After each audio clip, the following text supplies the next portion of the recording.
Professor अमार, आप बताइएगा कि डोनाल्ड ट्रंप का ये कहना कि the consumer panicked and there was they and ये पी और फिर उन्होंने कहा it's beautiful now the bond market is beautiful, आपको लगता है this singularly was the biggest factor? बिल्कुल जी, ऐसा ही है। यील्ड जो है वो एसेंशियली रिफ्लेक्ट कर रही होती हैं एक्सपेक्टेड इन्फ्लेशन को, यानी कि हाँ। आगे जाके कितनी महँगाई और बढ़ सकती है। हाँ। जब भी किसी भी हुकूमत में, कहीं भी किसी की मुल्क में महँगाई बढ़ती है, तो उसका इवेंचुअली मकसद ये होता है कि जो भी वहाँ की जो हुकूमत होती है, उस वक़्त वो थोड़ी जो है उसकी फाउंडेशन कमज़ोर हो जाती है। तो कोशिश यही करते हैं कि इन्फ्लेशन कम से कम हो, महँगाई कम से कम हो। जो टैरिफ्स होने थे, इसका डायरेक्ट इम्पैक्ट जो था वो डायरेक्ट प्राइसेज़ पर होता, कीमतों पे होता। जिसकी वजह से जो है हर जगह कीमतें बढ़ती हैं अमेरिका में, और उससे जो है इवेंचुअली इन्फ्लेशन होती है। इन्फ्लेशन की वजह से इंटरेस्ट रेट ज़्यादा होता है। एक मैं छोटी-सी मिसाल दूँ, जैसे वॉलमार्ट है। हम्म। वॉलमार्ट जो कि अमेरिका में आई वुड से कि सबसे बड़ा स्टोर है, या कॉस्टको है। तकरीबन उसकी जो प्राइसेज़ हैं उसके गुड्स की, अगर ये सारे टैरिफ हो जाते, 40 से 45% उनकी कीमत बढ़नी थी। तो 40 से 45% उन ऐसी चीज़ों की कीमत बढ़े जो कि हाउसहोल्ड गुड्स हैं या हाउसहोल्ड यूटिलिटीज़ हैं, तो उसमें एकदम से जो है हर जगह या पूरे मुआशरत को जो है वो एक शॉक पड़ता है। हाँ। इसीलिए इन्होंने बोला कि जी आई थिंक कि थोड़ा-सा इसको हम स्पेस आउट करें, थोड़ी एक स्पेस दें और देखें कि इसने how to walk back from this. मगर प्रोफेसर अमार, आपको भी लगता है चीन जो है रेसिप्रोकेट करेगा? Will it now sooner as oppose to later, जिस तरह ट्रंप इंतजामिया चाह रही है, नेगोशिएशन टेबल पे आ जाएगा? देखें, China is not going to do a deal, because अगर चाइनीज़ हिस्ट्री भी आप पढ़ें तो मतलब हज़ारों साल की history, they are fine with living like this.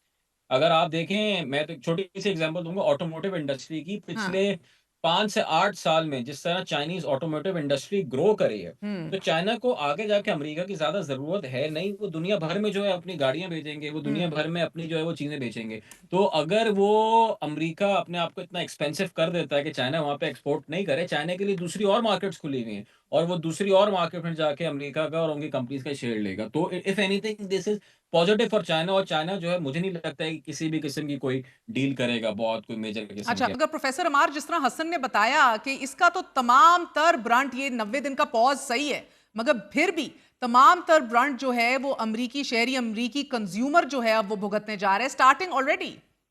देखिए, इसमें जो है नुकसान जो हो रहा है वो अमेरिकन कंज्यूमर का ही हो रहा है। जी। अगर चाइनीज़ कोई सस्ती गाड़ी अवेलेबल है, तो वो अमेरिकन कंज्यूमर को अवेलेबल नहीं होगी, वो उनको महँगी अवेलेबल होगी। अगर चाइनीज़ मोबाइल फ़ोन्स जो हैं वो सस्ते अवेलेबल हैं, या आईफ़ोन जो है वो पहले चाइना में बन रहा था, उसकी प्राइस कम थी, तो अगला जो आईफ़ोन का वर्ज़न आएगा उसकी प्राइस कोई 25 से 30% ज़्यादा होगी। हम्म। जब ये चीज़ अमेरिकन कंज्यूमर को हिट करेगी, देन दे विल रियलाइज़ कि जी हुआ क्या? अभी तो आपको अंदाज़ा नहीं हो रहा क्या हो रहा है, मगर जब स्टिकर प्राइस या रिटेल लेवल पे, जब शॉपिंग लेवल पे जो है जब कीमतें बढ़ेंगी, उस हम्म। वक़्त जाके जो है लोगों को अंदाज़ा होगा, तो वो उस चीज़ को अवॉइड करना चाह रहा है। चाइना नोज़ वेल, देखिए China, we need to understand कि जो वहाँ का गवर्नेंस स्ट्रक्चर है, that is completely different from the US. Hmm. ठीक है? चाइना में अगर सालों कहत भी बहुत साल, आज से कोई 30-40 साल पहले आए थे, तो वो China continue to survive. America में ऐसा कोई कहत नहीं आया कि बहुत ज़्यादा कभी हाइपर इन्फ्लेशन नहीं आई है। तो अगर ये एक इन्फ्लेशन शॉक लगेगा ड्यू टू दिस, तो उससे ऑटोमैटिकली जो है वहाँ पे इनकी पॉलिटिकल पोज़ीशन वीक होगी। ये तो सही है professor Amar, but it's I I do expect कि अगर फ्यूचर के लिए, आपने पहले भी कहा कि you don't see China coming to the deal table any time soon, और बिकॉज उनकी पोजीशन भी ऐसी नहीं है, सारे घाटे का सौदा आप भी कह रहे हैं, हसन भी कह रहा है कि तमाम तर अमरीकी कंज्यूमर को ही भुगतना पड़ेगा। मगर मुझे ये फरमाई दीजिएगा कि इस पूरी सिचुएशन के अंदर आई आई डू फील कि अमरीकी एडमिनिस्ट्रेशन जो है उसको नेगोशिएट खुद भी करना पड़ेगा अब चाइनीज से, using back channels. Back channels अब ज़्यादा मुतहर्रिक होंगे, एक म्यूचुअली एक्सेप्टेबल और फेस सेविंग जो है उसको ढूंढना पड़ेगा, अपनी स्टेटेड पोजीशन से क्लाइम डाउन करना पड़ेगा अमेरिका को भी। एंड इफ नॉट, हम तो यही देखेंगे कि चाइनीज रिटेलिएशन मजीद बढ़ेगी, करेंसी डिवैल्यूएशन की सूरत में, so on and so forth. And professor साहब, is this likely to not create a downward spiral, including explicit US sanctions on China, particularly oil के ऊपर? That is basically a declaration of war, nothing short of that. हम सारे, the entire world will then be in a worse position than today. एक disruption होगी supply chains में, financial markets में, we'll all be worse off.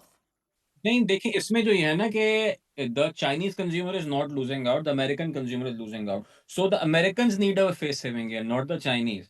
तो उस hmm. हिसाब से automatically things will slow down, things will adjust in a way कि किसी को ज़्यादा नुकसान नहीं हो, as you said face saving हो, या किसी किस्म का हम्म। एक ऑफ रैंप मिल जाए, जिसके हम्म। तहत जो है वो चीज़ें भी आती ना हो, किसी चीज़ पे वो टैरिफ लगा दिया, हुँ। कुछ एक्सक्लूजन्स दे दी ताकि पॉलिटिकल जो मैसेज है वो भी दे सकें और जो काम है वो भी डिसरप्ट नहीं हो। जैसे इन्होंने कनाडा के साथ किया, they had a very strong view against Canada, मगर अगर कैनेडियन टैरिफ्स देखें तो जो मेजर इंपोर्ट्स थे उन्होंने तो उसको एक्सक्लूड कर दिया था। हुँ, हुँ, हुँ। ऑटोमोटिव हो गए, क्रूड ऑयल हो गया, उसको उन्होंने एक्सक्लूड कर दिया, छोटी-मोटी चीज़ों पे वो करा ताकि थोड़ी फेस सेविंग भी हो जाए और वो कहीं किसी जिसे कहते हैं ना अमेंडमेंट के थ्रू, किसी रेज़ोल्यूशन के through they can always remove that as well. So this is what's going to happen, there will be some face saving और मेजर डिसरप्शन एज़ सच कोई नहीं होगा। और प्रोफ़ेसर अमार आप क्या कहेंगे ये पैमाना और स्केल जो है हमारी मुईशत और हमारे एक्सपोर्ट सेक्टर को इम्पैक्ट का ये कितना देख रहे हैं आप?